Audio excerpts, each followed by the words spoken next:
revisando sobre los circuitos magnéticos, es parte de lo que veíamos la clase pasada. Aquí, bueno, ya no recuerdo si revisamos la cuestión de la determinación de la polaridad de una fuente de fuerza magnetomotriz en un circuito magnético. Y bueno, aquí está ilustrado cómo tenemos un núcleo ferromagnético. Este núcleo ferromagnético les decía que está construido de un material ferromagnético.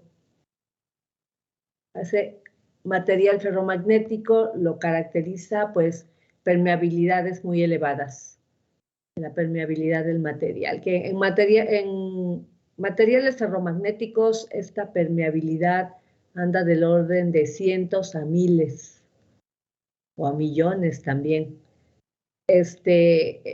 Y luego les hablé de la permeabilidad relativa. Es la relación de la permeabilidad del material. Esta está en henrios sobre metros. Permeabilidad del material entre la permeabilidad del vacío, que también está en henrios sobre metros.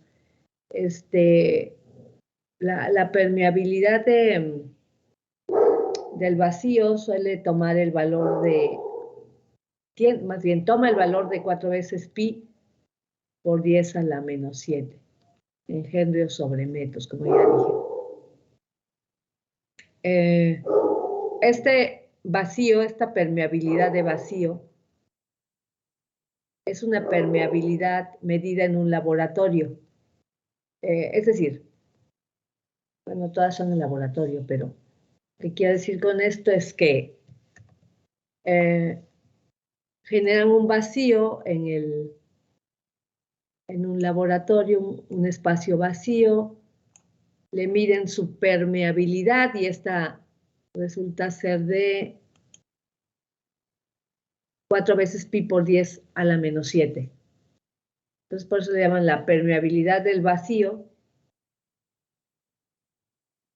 ¿sí? Porque fue medida en un espacio vacío. Ya luego vienen y también miden la permeabilidad del aire que respiramos, ¿sí? Entonces, esa permeabilidad también toma valor de 4 pi por 10 a la menos 7. Entonces, la permeabilidad del vacío o aire. Entonces, normalmente, cuando les dan información sobre un material ferromagnético, les van a proporcionar información respecto a su permeabilidad relativa.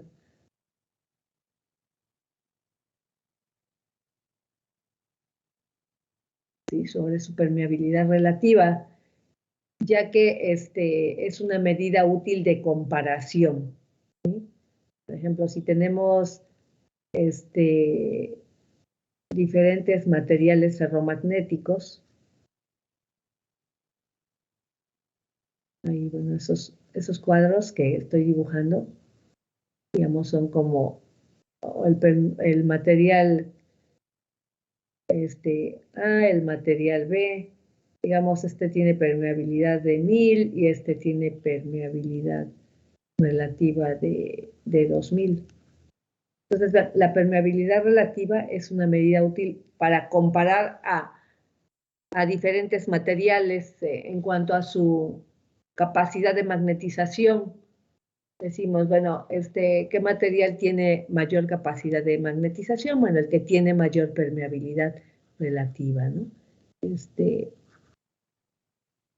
Por ejemplo, no sé, le ponemos, ¿no? ¿Cuál tiene mayor capacidad de magnetización? Ah, pues el que tiene permeabilidad relativa de 2000. O sea, decimos que este material, el material B, admite mayor cantidad de líneas de flujo que el material A y todavía muchas más líneas de flujo que el material C, ¿sí? ¿Por qué? Pues por el tamaño de la permeabilidad relativa. A más permeabilidad relativa, mayor capacidad de magnetización tiene un material. ¿Sí? ¿Por qué? Pues porque admite mayor cantidad de líneas de flujo. Bueno, esto es, entonces, desde el punto de vista de que Cuando comparamos materiales ferromagnéticos entre sí, visualmente es muy rápido comparar entre la comparación entre estos materiales a partir de su permeabilidad relativa. Por otro lado, el concepto de permeabilidad relativa dice que es la permeabilidad del material, aquí está que estoy señalando, que está en el numerador, entre la permeabilidad del vacío. Es decir, resulta ser que el permeabilidad del vacío o del aire. Si nosotros nos referimos al aire que ustedes respiran, al aire que yo respiro, ¿sí? El aire, como ya dije, tiene una permeabilidad de 4 pi por 10 a la menos 7, o sea, tiene la misma permeabilidad que el vacío, ¿sí? Entonces, vamos a poner aquí aire. ¿Sí? Como tal no puedo hacer un cuadro de aire, sino aquí está el aire. ¿Qué permeabilidad tiene el aire? Dice el concepto es la permeabilidad del material entre la permeabilidad del vacío. Entonces, aquí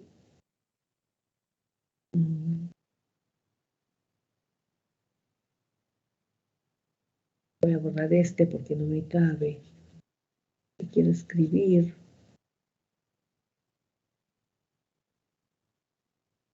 Miren, aquí vamos a sacar la permeabilidad relativa del aire. Entonces, como material, aire tiene permeabilidad de 4 veces pi por 10 a la menos 7. Y como aquí dice entre la permeabilidad del vacío, que también es de 4 veces pi por 10 a la menos 7. ¿Sí? Henrios sobre metros. Por lo tanto, la permeabilidad relativa del aire vale 1. Ahí.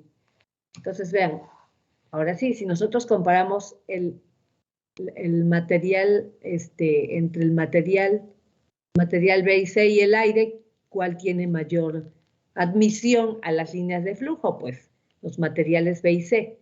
¿Sí? ¿Por qué? Porque cuando el material B admite 2000 líneas de flujo, el aire admite una línea de flujo. Cuando el material C admite 100 líneas de flujo, el aire admite una línea de flujo. Vean, estamos comparando ahora la capacidad de admisión de líneas de flujo de los materiales ferromagnéticos contra el aire. Entonces, esa es la idea más o menos respecto a lo que es el uso de la permeabilidad relativa, ¿verdad? Repito, dígame, ¿alguien quiere preguntar algo?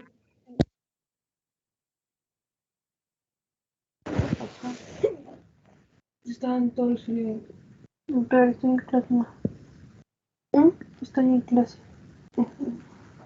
¿Quieres recordar? ¿Puede cerrar su micrófono, por favor? Gracias. De acuerdo, entonces, bueno, es lo que tenemos, ¿no? Ahí respecto a la permeabilidad relativa. Miren, aquí en esta figura, entonces ya quedamos, está construida de un material ferromagnético.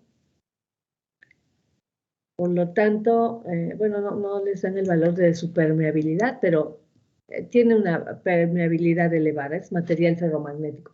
Aquí la figura les muestra también cómo determinar la polaridad de la fuente de fuerza magnetomotriz, ya que aquí este devanado con un número de vueltas n, al alimentarle corriente, ¿sí? Lo que se va a provocar es que se establezca un flujo a lo largo del material ferromagnético, de esta manera. Así como está indicado en la figura,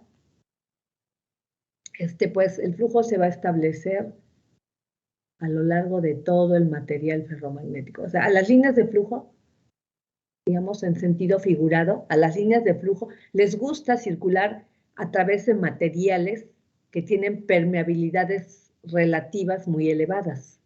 ¿Sí? Por lo tanto, bien, aquí se están estableciendo las líneas de flujo y una cierta cantidad de líneas de flujo se dispersa hacia el aire, pero son mínimas comparadas contra la cantidad de líneas de flujo que se van a establecer en el material ferromagnético. De hecho, entre más alta es la permeabilidad del material ferromagnético, menor, podemos decir, menor cantidad de líneas de flujo se van a dispersar hacia el aire, ¿sí? Las líneas de flujo, aquí voy a estar hablando en sentido figurado en muchas ocasiones, ¿eh? Digamos, las líneas de flujo ven al material ferromagnético y ahí, pues se quieren ir sobre de él ahí, ¿sí? Y hacia el aire, repito, si la permeabilidad es muy elevada, relativa de la del material, pues mayor cantidad de líneas de flujo se van a establecer en el material ferromagnético. Bueno, esa es la idea. Eso es lo que ocurre, ¿no? También, bueno, ya les comentaba respecto a que si nosotros tenemos un devanado, como este, y le alimentamos corriente, vamos a meterle por esta punta, entonces con la mano derecha nosotros determinamos, ¿verdad? Los 4 dedos de la mano derecha los colocamos aquí así, a ver, déjenme ver cómo se ve, así se ve, más o menos. Ajá. Esta mano derecha, son 4 dedos, ¿eh? Este es el dorso, lo que tienen aquí, la palma está sobre la pantalla, ¿sí? Y bueno, la hice un poquito a la derecha, pero debía haberla colocado justamente aquí, creo que se puede. A ver, permítanme, a ver si puedo mover a la mano derecha. Sí. Ahí está, colocada en esa punta. ¿Por qué en esa punta? Porque la corriente está entrando por esa punta, ¿sí? Y bueno, ya que quedaron los 4 dedos, simplemente a continuación estiran el dedo pulgar, el dedo pulgar apunta, el pulgar apunta, como ven, en ese sentido. Entonces, hacia donde apunta el dedo pulgar salen las líneas de flujo de así, de este devanado, ¿verdad? Y aquí las líneas de flujo, vean, viajan en este sentido, viajan así. Y dan toda la vuelta y se regresan. Hacen un circuito cerrado. Así. Bueno, ya le puse demasiadas flechas, pero esa es la idea. Entonces, se dice que las líneas de flujo van de norte a sur. Entonces, se genera un campo magnético aquí, ¿verdad? Un campo magnético creado de manera artificial. ¿Sí? Bueno, el devanado aquí está, digamos, en el aire. Pero si vienen este mismo devanado que tengo aquí, digamos, lo vengo y lo coloco aquí, es este que tenemos aquí ahora montado sobre el núcleo. Entonces, es por eso que las líneas de flujo, ahora ya lo colocaron cerca del material que le gusta a las líneas de flujo, pues ahí van las líneas de flujo. Unas pocas líneas se dispersan hacia el aire, como ya dije. Bueno, entonces este es el concepto de circuito, nos lleva al concepto de circuito magnético. Se dan cuenta, las líneas de flujo se establecen en un circuito cerrado. Pero bueno, el material ferromagnético va a presentar una cierta oposición al paso de las líneas de flujo. ¿Sí? Al paso de las líneas de flujo, ¿no? Bueno, perdón, antes de continuar, estamos con lo de la polaridad. Aquí ya el flujo sale en ese sentido. Hacia donde salió el flujo, vean, salió para arriba. ¿Sí? Aquí emplearon los 4 dedos de la mano derecha. Estos 4 dedos que están dobladitos se doblan sobre la punta superior. ¿Sí? Sobre la punta superior, porque nos da la idea de que los 4 dedos son la corriente que estamos alimentando sobre la punta superior. Entonces, los 4 dedos los montan sobre la estructura del núcleo, así, digamos, ¿no? ¿Cómo se verían montados ahí? No se verían algo como esto. Los 4 dedos, ahí están como dobladitos. Los dedos, 4 dedos de la mano derecha, son estos 4. Y el dedo pulgar sale para arriba y es para donde sale las líneas de flujo, ¿no? O la línea indicada aquí solo indicaron una línea de flujo. Se establece el flujo magnético. para donde apuntó el pulgar es el positivo de la fuente de fuerza magnetomotriz. La otra punta, el otro extremo, pues es el lado, el negativo. Y entonces aquí ya tenemos un circuito magnético. Va a ser así.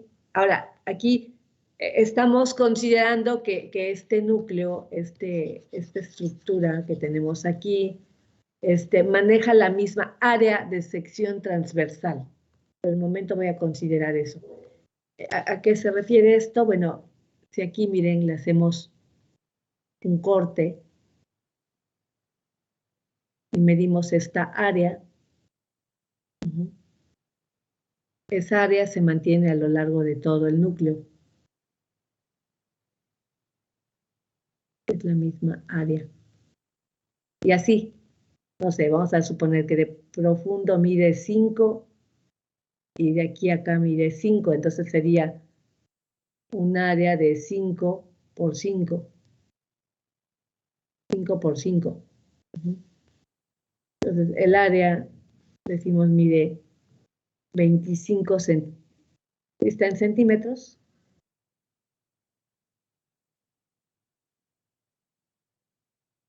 Ajá. Ese es el área. Entonces, cuando dicen área de la sección transversal constante, es la misma área a lo largo de todo el núcleo. Por otro lado, vamos a considerar que el núcleo está construido de un solo material ferromagnético, del mismo material. Entonces se dice que es un núcleo homogéneo. Es homogéneo porque maneja un área de sección transversal constante y está construido de un solo material ferromagnético. Entonces, vamos a representar a ese núcleo ferromagnético con su fuente de fuerza magnetomotriz y una reluctancia. Una reluctancia. Y aquí estará circulando el flujo magnético. La fuente de fuerza magnetomotriz es esta. Esta fuente la obtenemos multiplicando el número de vueltas por la corriente, el número de vueltas aquí del devanado, y multiplicado por la corriente con la que estamos alimentando. Esta fuente de fuerza magnetomotriz está en amperios vueltas o amperios espiras, ¿sí? Y bueno, entonces a este circuito magnético, como se le llama, lo vamos a comparar contra un circuito eléctrico que ustedes conocen, un circuito eléctrico con una fuente de voltaje, una resistencia, y aquí circula corriente en la malla cerrada. ¿Sí? Entonces, aquí decimos voltaje es igual a R por I. Aquí decimos fuerza magnetomotriz es la reluctancia por el flujo. Entonces aquí vemos la analogía, fuerza es a voltaje, flujo es a corriente y reluctancia es a resistencia, es a analogía. ¿Sí? Entonces, todo eso que ustedes saben sobre el manejo de circuitos eléctricos con resistencia se aplica para circuitos magnéticos. Ya saben ustedes que en un circuito eléctrico, bueno, aquí estamos mostrando una elevación de voltaje, la fuente de voltaje, bueno, a través de la resistencia va a haber una caída de voltaje, aquí va a haber una caída de fuerza magnetomotriz, ¿sí? Una caída de fuerza magnetomotriz a través de la reluctancia. Así como esta fuente nos da la elevación de fuerza magnetomotriz. De hecho, saben ustedes que se aplican aquí se aplican lo que es la ley de voltajes de Kirchhoff, en esta malla cerrada, ¿sí? Dice Kirchhoff, la suma algebraica de voltajes en la malla cerrada es igual con 0. Entonces aquí sería la fuente de la elevación y la caída está en la resistencia. Esto es igual con 0. Eso les dice Kirchhoff. Entonces, B es igual a B de R. Y B de R, B es igual al voltaje en la resistencia, es R por I. Así. Bueno, de la misma forma, pero ahora en términos magnéticos, la suma algebraica de fuerzas magnetomotrices es igual con 0. ¿Sí? La suma algebraica, entonces, de de fuerza magnetomotriz.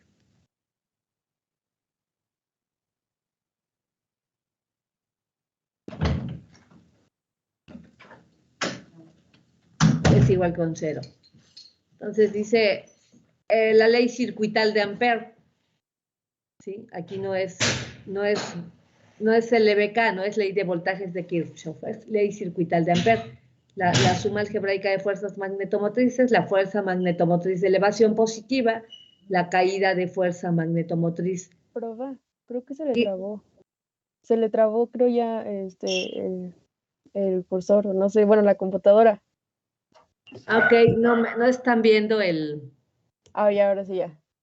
Ajá. Ya, ahora sí. Ya, es que Ok. no estaba escribiendo así. No se veía lo que... ¿Ya se aprecia?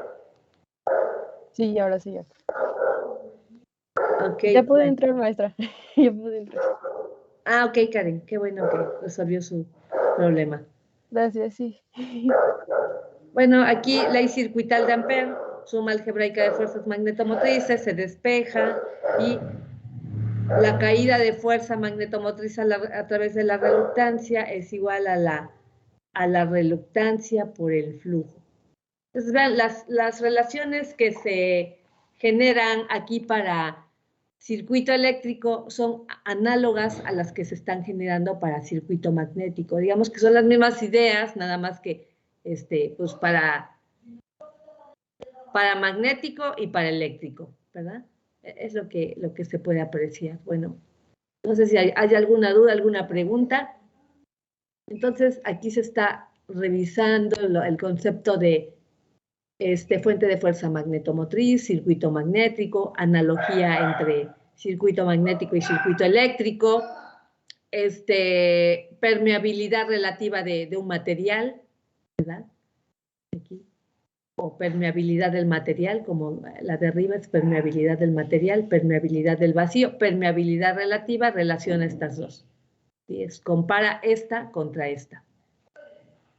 Y bueno, vamos a revisar un ejemplo a continuación. Miren, ahí ya está el enunciado de un ejemplo. Vamos a hacer chiquito primero. Ampliar el espacio, no es mucho.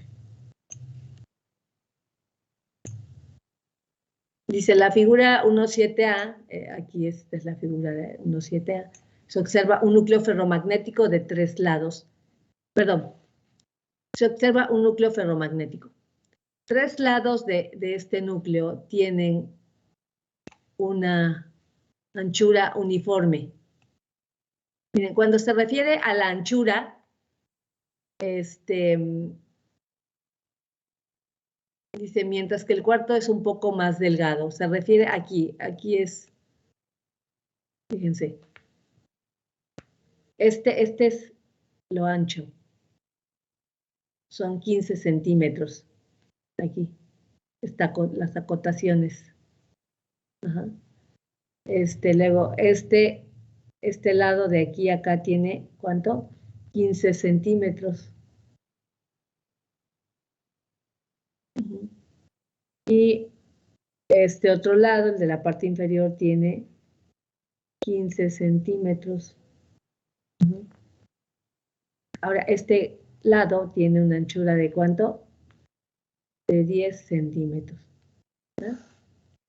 Entonces, 3 lados tienen la misma anchura. ¿El cual lado? El lado superior, el lado izquierdo y el lado inferior. Mientras que el cuarto, o sea, el lado derecho, es un poco más delgado. Ajá. La profundidad del núcleo visto es de 10 centímetros. Bueno, aquí me voy a regresar a la diapositiva anterior porque voy a utilizar aquí esta idea, miren. Por ejemplo, aquí es ancho, dijimos 5. Esa no es el lápiz correcto, permítanme. Aquí ancho 5, profundo 5. ¿Sí? Entonces es ancho, profundidad. Entonces, ¿qué es la profundidad? es digamos, toda esta parte que está aquí arriba, esto, en el diagrama esquemático de la siguiente diapositiva no se aprecia. Es como si aquí este cuadro yo lo empujara hacia adentro de la pantalla. ¿Sí? Si lo empujo hacia adentro de la pantalla, ¿qué me va a quedar? Pues me va a quedar esto. Solamente voy a ver.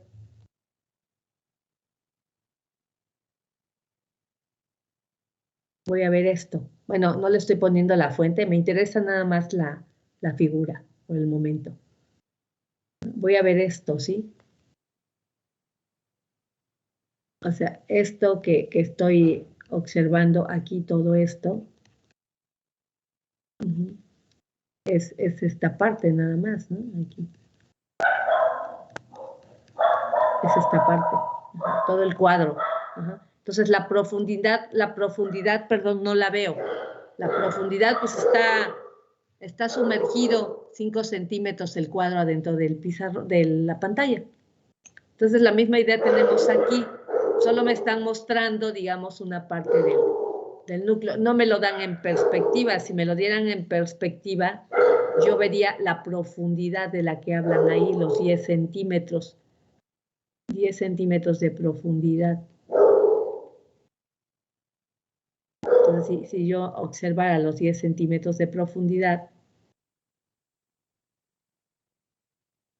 pues yo diría, el lado derecho, o sea, aquí, mide 5 de ancho, 5 de ancho por 10 de profundo.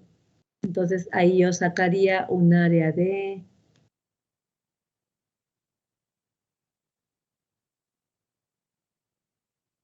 centímetros cuadrados. Y así, si yo le veo la perspectiva aquí, entonces, aquí yo vería, como ya dije, ancho 15 por profundo 10. Bueno, no me quedó muy proporcionado mi dibujo, pero espero que dé la idea. Entonces aquí, ¿cuánto es 15 por 10? ¿Qué son 15? 15 por 10 son 150.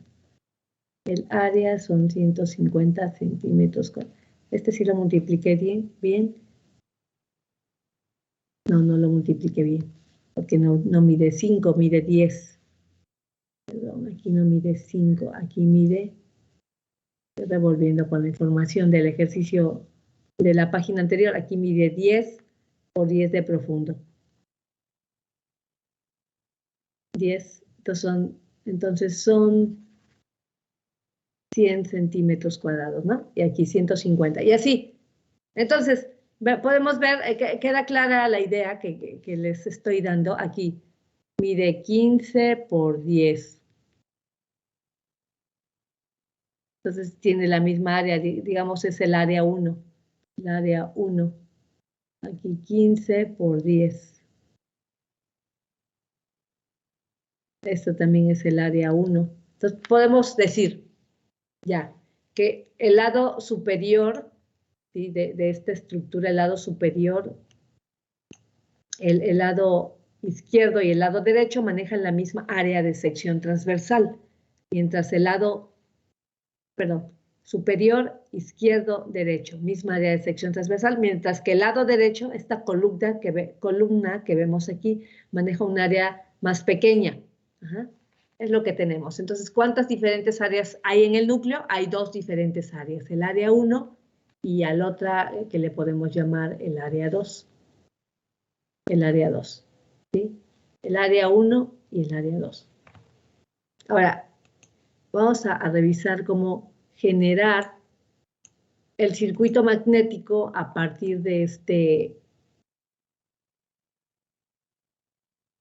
núcleo ferromagnético. Entonces, el entender la cuestión de las áreas es muy importante porque aquí estamos viendo sobre el concepto de reluctancia. Miren, la reluctancia está dada es directamente proporcional a la longitud e inversamente proporcional a la permeabilidad por el área. ¿Sí? Entonces, aquí permeabilidad del material. Ahora, esta fórmula, ¿qué idea nos da? Miren, aquí, si yo cambio el área, cambia la reluctancia del material. ¿Sí? Si hay cambios en el área a lo largo del núcleo ferromagnético, entonces hay cambios en la reluctancia del material. Ustedes vieron cómo el circuito, el núcleo ferromagnético de la figura anterior, dijimos, bueno, les dije que manejaba la misma área de sección transversal a lo largo de todo el núcleo. Entonces, por tener la misma área de sección transversal el núcleo, entonces solamente este núcleo ferromagnético se representó con una sola reluctancia en el circuito magnético. Solo una reluctancia. ¿Por qué? Porque solo hay un área a lo largo de todo el núcleo. Ahora, en este núcleo, al haber dos diferentes áreas, tenemos que representarlo con dos reluctancias. ¿Sí? Que aquí vemos la reluctancia cambia ante el cambio de área o ante el cambio de permeabilidad.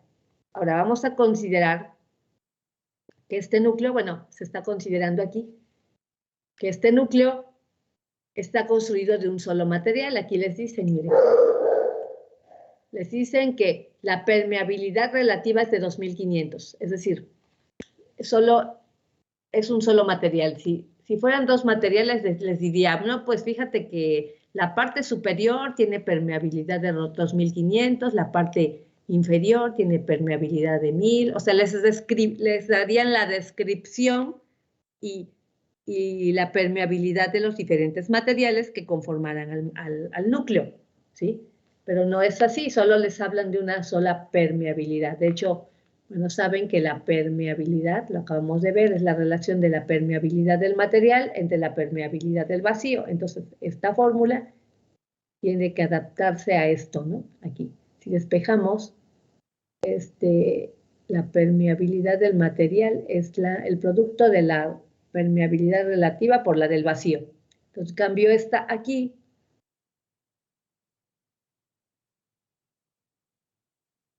Así es como la voy a usar. Porque me están dando el dato de permeabilidad relativa. La del vacío la conozco y las áreas, bueno, ahorita vamos a calcularlas. Aquí, aquí ahora vamos a generar el circuito magnético, vean. Hay una fuente de fuerza magnetomotriz y como el circuito tiene dos áreas diferentes, manejamos dos reluctancias.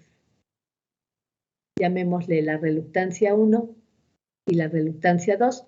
Aquí se va a establecer un flujo. Y esta es la fuente de fuerza magnetomotriz, dado por el número de vueltas por la corriente. Así es como lo obtenemos. La polaridad, bueno, ya mostré cómo determinar la polaridad de la fuente. Aquí vean, el devanado empieza montado sobre el núcleo, la punta por donde está entrando la corriente. O sea, está en la misma situación. Me voy a regresar a la diapositiva anterior. Está en la misma situación que este devanado. Aquí estamos observando cómo está montado la primera punta. La punta, quiero decir, por donde entra la corriente, está montada sobre la estructura del núcleo. Entonces es por eso que la polaridad quedó positiva arriba y negativa abajo. Por los 4 dedos aquí, pulgar para arriba, así sale el flujo. Y esta es la polaridad.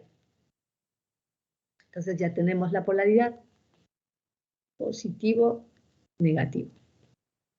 Bueno, ese es nuestro circuito magnético. Y bueno, hay dos reluctancias, entonces hay que calcular esas reluctancias. Reluctancia 1 es igual a la longitud 1 entre la permeabilidad relativa por la del vacío y por el área 1. ¿Sí?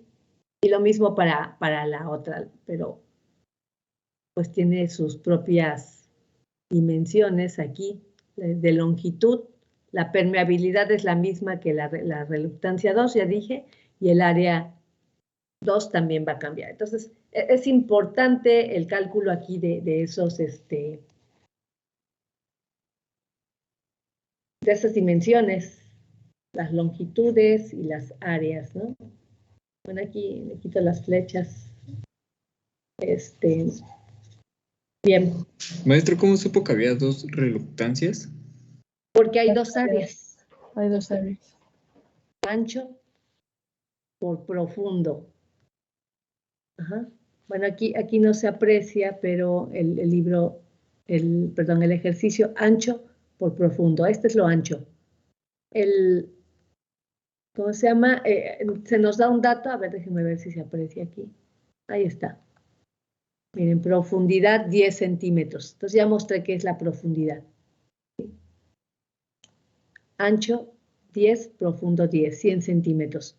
Está este lado. Los otros tres lados, este y este, ¿verdad? Superior, izquierdo e inferior, manejan área de 15 por 10 de profundo. 15 por 10 de profundo. 15, está marcado, por 10 de profundo. ¿No? Entonces, vamos a calcular las longitudes. Entonces, yo puedo elegir cualquiera de las dos longitudes, miren. La longitud 1.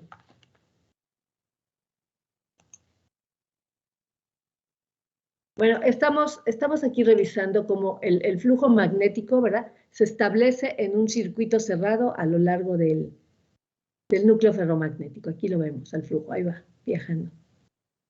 Y entonces el flujo pasa a través, miren, aquí ya se ve en el circuito magnético, pasa a través de la reluctancia 1 y a través de la reluctancia 2.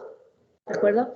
Entonces, vamos a decir que la reluctancia 1 va a representar a toda esta estructura que maneja la misma área de sección transversal.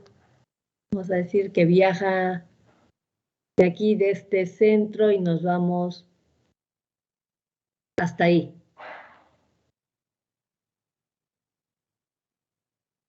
Ahí.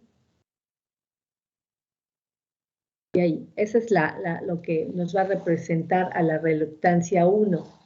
La reluctancia 2 va a quedar representada por este recorrido que hace el flujo, ¿no? De aquí y hasta acá.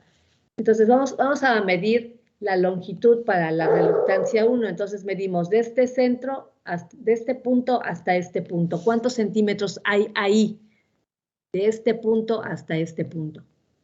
Serían, fíjense, de aquí a acá hay 10, ¿estamos?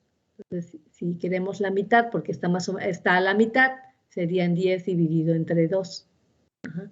Después, el flujo pasa de aquí a acá completo, ajá, los 30 centímetros completos. Luego vamos de este punto a este punto, entonces vean, de aquí a acá son 15, pero queremos a la mitad, o sea, 15 dividido entre 2. Ajá. O sea, aquí son 7.5. ¿Estamos? Sería Aquí son 42.5, ¿no? ¿Ah? ¿Perdón? Sería 42.5, ¿no? 42.5. Es que la de la derecha es 5, ¿no? Ajá, 5, perdón. Es lo que vi que puse mal el dato. 5. Maestro, perdón, ¿por qué dijo que se divide entre 2? A ver, creo que esta parte no se ve clara, lo de por qué se divide entre 2. Voy otra vez. Ay, Es pues, que como que luego se le traba el cursor y no se ve cuando le estaba dibujando. ok. Sí, entiendo. Lo que yo veo no es lo mismo que ustedes ven. Ajá. Ok. Mire. Estoy midiendo de este punto a este punto. ¿Queda claro? De aquí a acá. Entonces yo tengo la medida aquí afuera. Mira, el acotamiento es de aquí a acá, es decir, de aquí y hasta acá mide 10. Ajá. Del punto del lado derecho al punto del lado izquierdo mide 10. ¿Estamos? Sí. La mitad son 5. ¿Sí? Esto está a la mitad. Ahí van 5. Luego estoy considerando, bueno, es una línea recta, todo este tramo que mide 30. Ajá. Luego me voy de aquí a acá. ¿Cuánto mide? Mide 15 entre 2. Ah, sí, ya. ¿Ok? Vamos de este punto a este punto. ¿Cuánto mide? Ah, pues aquí están las acotaciones. 15 entre 2. Nos vamos de este punto a este punto. ¿Cuánto mide? 30. Y así.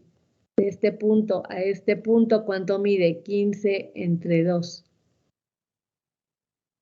De este punto a este otro mide 15 entre 2. Y así. De aquí a acá mide 30 y de este punto a este punto mide 10 entre 2. Bueno, entonces en total tenemos que la longitud 1 entonces está dado por, ¿cuántas veces 30? 1, 2, 3. 3 por 30. Más, ¿cuántas veces 5? 1, 2. 2 por 5 más, ¿cuántas veces 7.5? 1, 2, 3, 4. ¿Esto cuánto me da? Aquí son 30, aquí son 10, 40, más 90. 130 metros. Esto lo vamos a llevar perdón. Esto está en centímetros.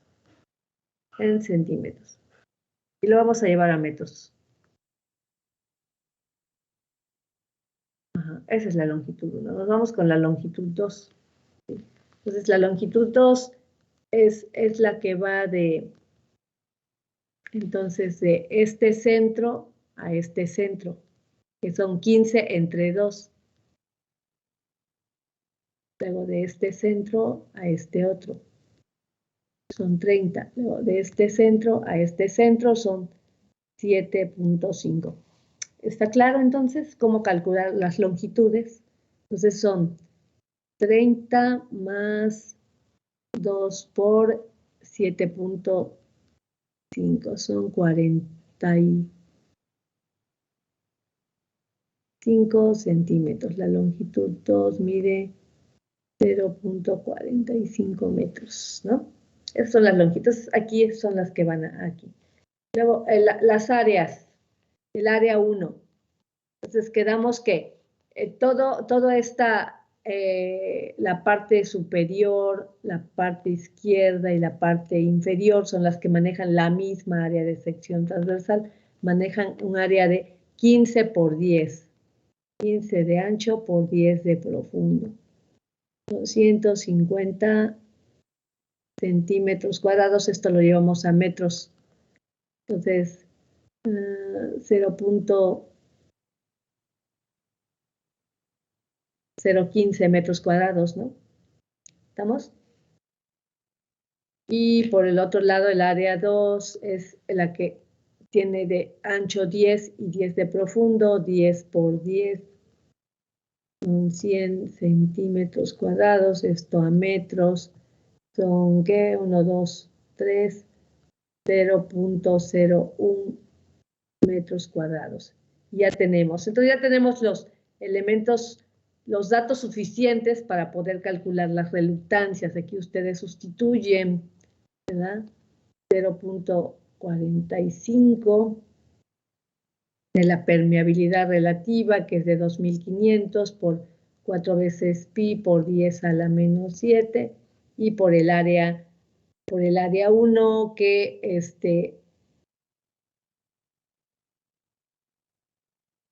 ahí está. Lo mismo aquí, meten todos los datos y ya tienen el cálculo de las reluctancias.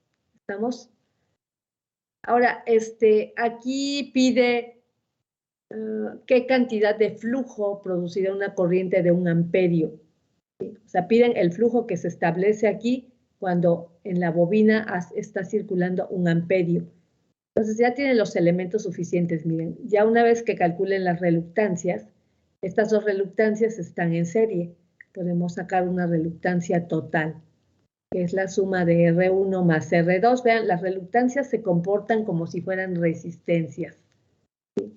Entonces, aquí yo puedo cambiar mi circuito y poner a la reluctancia total.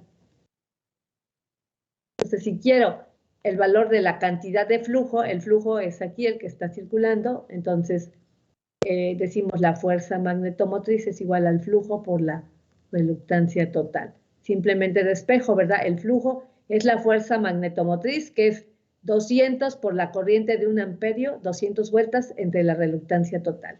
Y es así como se calcula, ¿sí?, la cantidad de flujo que produce una corriente de 1 amperio. ¿Estamos? ¿Está todo bien? ¿Está todo claro?